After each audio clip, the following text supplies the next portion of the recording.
Hello বন্ধুগণ, কেমন আছো তোমরা সব? আশা করছি সকলে খুব ভালো আছো। একেবারেই অন্যরকম একটা ভিডিও আজকে তোমাদের সঙ্গে আমি শেয়ার করব।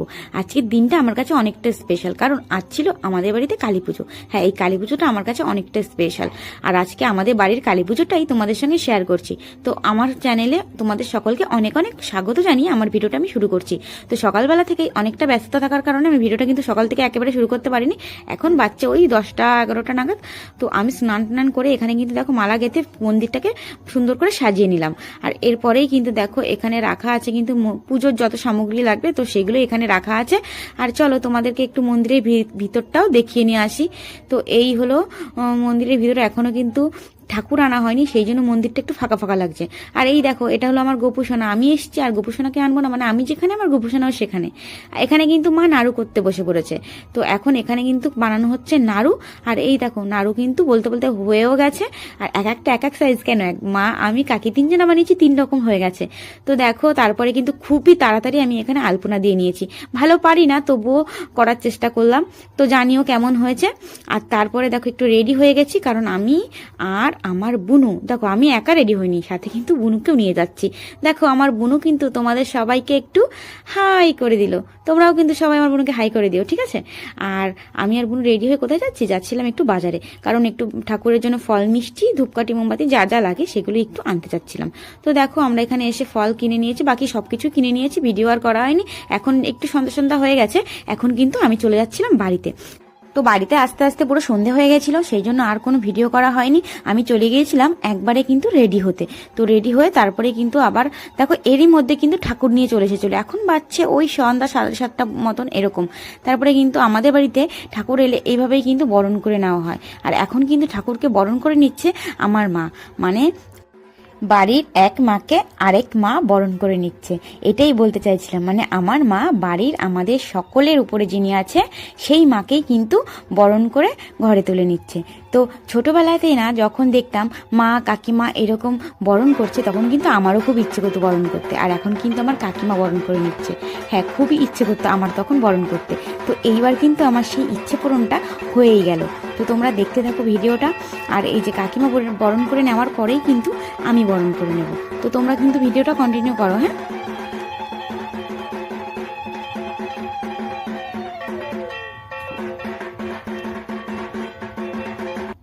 আর বিয়ের পরে এই প্রথমবার কিন্তু আমি মাকে বরণ করে নিচ্ছি। হ্যাঁ, আর আমি যেহেতু প্রথমবার, সেই জন্য কিন্তু একটু মায়ের কাছ থেকে আমি শুনে শুনে নিচ্ছিলাম যে কি করব, মানে একটু যেন কেমন একটা লাগছিল, মানে বুঝতে পারছিলাম না। তবে যাই হোক, এই প্রথমবার আমি মাকে বরণ করছি, আর আমার কিন্তু খুব ভালো লাগছিল, মানে একটা অন্যরকম অনুভূতি হচ্ছিল, সেটা বলে বোঝাতে পারবো না। তো তোমরা আমার ভিডিওটা দেখতে থাকো, তোমাদেরও নিশ্চয়ই ভালো লাগবে। আর জানি কালী পুজো অনেকদিন আগে চলে গেছে, মানে কালী পুজো চলে গিয়ে জগদ্ধাত্রী পুজো চলে এসেছে। আর এখন আমি কালী পুজোর ভিডিওটা পোস্ট করছি, মানে আমার না এডিট করতে অনেকটা লেট হয়ে গেছে, ওই জন্যই ভিডিওটা আমি পোস্ট করতে পারিনি। তো ওই জন্যই তোমরাও লেটে লেটে ভিডিওটা দেখছো। আর এই ভিডিওর মাধ্যমেই আমি কিন্তু আমাদের বাড়ির পুজোটা তোমাদেরকে দেখানোর চেষ্টা করলাম। আমাদের বাড়ির পুজোটা তোমাদের কেমন লাগলো তোমরা কিন্তু অবশ্যই আমাকে জানিও। হ্যাঁ, আর আমার চ্যানেলটা কিন্তু তোমরা সাবস্ক্রাইব করে দিও। যদি তোমরা ইউটিউব থেকে দেখো তাহলে অবশ্যই আমার চ্যানেলটা সাবস্ক্রাইব করে দিও। যদি ফেসবুক থেকে দেখে থাকো তাহলে অবশ্যই কিন্তু আমার চ্যানেলটাকে ফলো করে দিও। আর এদিকে আমাকে দেখছো তো, আমি কিন্তু অর্ধেক রেডি হয়ে চলে এসেছি, মানে আমি রেডি হতে হতেই ঠাকুর নিয়ে চলে এসেছিলো, সেই জন্য আমি পুরোপুরি রেডি হতে পারিনি, মানে ধরো চুল টুল কিছুই বাঁধতে পারিনি, যেমন ছিলাম তেমনিভাবেই চলে এসেছি। তো আর কি করা যাবে, কোনো ব্যাপার না, নিজের বাড়ি তো কিচ্ছু ব্যাপার না। তো এখানে পরে আসলে আমি বরণ করতে পারতাম না, ওই জন্যই আমি তাড়াতাড়ি করে এইভাবে যেমন ছিলাম সেভাবে চলে এসেছি। আর এইদিকেও কিন্তু সবাই বসে আছে, মানে সবাই এখানে ঠাকুর বরণ হচ্ছে সেটাই সবাই দেখছিল। এই যে সবাই দেখো বসে আছে। আর এই পাশে বাজছে কিন্তু ঢাক, আর ওই পাশে ঠাম্মি কাসর বাজাচ্ছে। আর আমি এদিকে ঠাকুরকে বরণ করছি।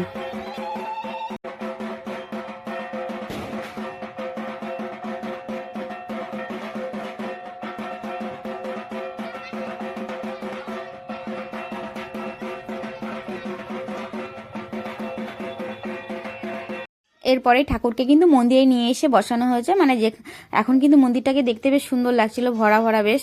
আর যেহেতু আমাদের বামন ঠাকুর একটু লেটে আসবে, মানে 2 জায়গা পুজো করিয়ে আমাদের বাড়িতে আসবে, সেই জন্য কিন্তু আমাদের এখনো যোগাযন্ত্র পুরোপুরি হয়নি। আর এদিকে দেখো আমার গোপুসোনা কিন্তু চুপটি করে সুন্দরভাবে সেজে গুজে রেডি হয়ে বসে আছে। আর গাইজ আমি আর কোনো ভিডিও করিনি, একদমই ভুলে গিয়েছিলাম। আর তারপরে এখন বাজছে রাত 10টা থেকে 10:30, আর কালী পুজোর দিন কিন্তু সেরা গরম পড়েছিল। দেখো ঘেমে নিয়ে স্নান হয়ে গেছি, এত সুন্দর সেজে সাজুগুজু করেছিলাম, কোথায় যে চলে গেল কে জানে। আর দেখো এখন এই যে 10:30 10:30 বাজে। আর হ্যাঁ গাইজ আমি জানি একটা কথা, সেটা হলো কালী পুজো চলে গিয়ে জগদ্ধাত্রী পুজোও চলে গেছে, আর আমি এখনো ভিডিওটা পোস্ট করতে পারলাম না, মানে এডিট করার অভাবেই কিন্তু ভিডিওটা পোস্ট করা আমার হয়নি। কি আর করব বলো, একটু ব্যস্ত ছিলাম, ওই জন্য এডিট করা হয়নি সেই জন্য। তো চলো তোমাদেরকে কিন্তু একটু আমি বাইরে থেকেও ঘুরিয়ে দেখালাম আমাদের বাড়ির পুজোটা। তো এখানে আমাদের বাড়ি পুজো হচ্ছে আর ডান্স হবে না, এটা কি হতে পারে? তো দেখো আমার বোনরা কি সুন্দর বুনুরা ডান্স করছিল। আর এই যে এদিকে কিন্তু বামন ঠাকুর চলে এসেছিল, আর তখন বাজছিল প্রায় 12টা বা 12টা 15।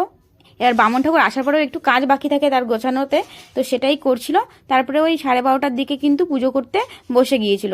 তারপরে এই যে এখন পুজো শুরু হয়ে গিয়েছিল, আর এই যে পুজো শুরু হওয়ার কিছুক্ষণ পর এই ভিডিওটা করেছিলাম। দেখো সবার মুখ টুক কিন্তু একেবারে শুকিয়ে গেছিলো, যেহেতু অনেক রাত পর্যন্ত সবাই উপোস করেছিল।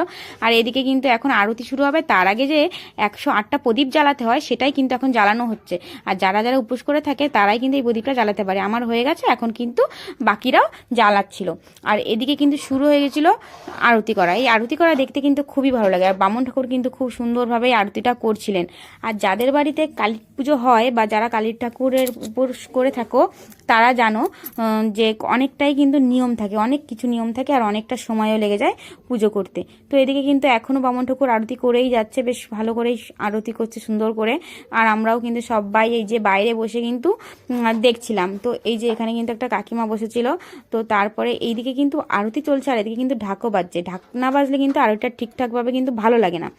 আর তারপরে এই দেখো এখনও সবাই বসে আছে, আর এই যে এখন আমি কাকি আর মা কিন্তু বসে আছি, আমাদের সকলের অঞ্জলি দেওয়া হয়ে গেছে।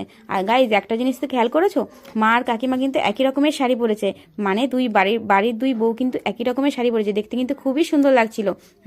পুজো তো প্রায় শেষের পথেই, মানে লাস্টের যে বাকি নিয়মটা থাকে সেটা হলো যজ্ঞ। তো এখন কিন্তু সেই যজ্ঞটাই করা হচ্ছে, এই যজ্ঞটার পরেই কিন্তু পুজো সব রিচুয়াল শেষ হয়ে যাবে, মানে পুজোটা প্রায় কমপ্লিট, প্রায় না পুরোই শেষ, মানে কমপ্লিট হয়ে যাবে। তো এখন এটাই বাকি। তো গাইজ দেখো যজ্ঞ করার পরে কিন্তু পুজো পুরো কমপ্লিট হয়ে গেছে, আর তারপরে মন্দিরের অবস্থা এই রকম। আর তোমাদেরকে আমাদের ঠাকুরটা আরেকবার দেখিনি, দেখো কত সুন্দর লাগছে ঠাকুরকে। আর যজ্ঞর পরে সবাই কিন্তু এখানে টিপ পরে নিচ্ছে। আর এই দেখো আমারও কিন্তু পড়া হয়ে গেছে, আর পুজো একেবারে শেষ। এখন বাজছে 3:30, মানে সেই পুজো শুরু হয়েছিল 12:30, আর এখন বাজছে 3:30। তো গাইজ দেখো পুজো তো শেষ, তারপরে চেঞ্জ করে একেবারে খেতে বসতে বসতে বেজে গিয়েছিল 4:30 মতো, মানে ভোর হয়ে গিয়েছিল। তারপরে এখানে কিন্তু আজকে পুজোর যে প্রসাদটা ছিল সেটা ছিল হচ্ছে খিচুড়ি, আর সাথে কিন্তু সমস্ত সবজি দিয়ে শাক দিয়ে একটা ঘন্ট, আর সাথে কিন্তু পায়েসও ছিল। তো গাইজ আজকে ভিডিওটা আমি এখানেই শেষ করছি। যদি তোমাদের ভিডিওটা ভালো লাগে তাহলে লাইক কমেন্ট শেয়ার করে দিও, আমার চ্যানেলটা সাবস্ক্রাইব করে দিও, আর ফেসবুক থেকে দেখলে অবশ্যই কিন্তু ফলো করে দিও। তো সবাই সুস্থ থেকো, ভালো থেকো, দেখা হবে নতুন একটা ভিডিওতে। টাটা।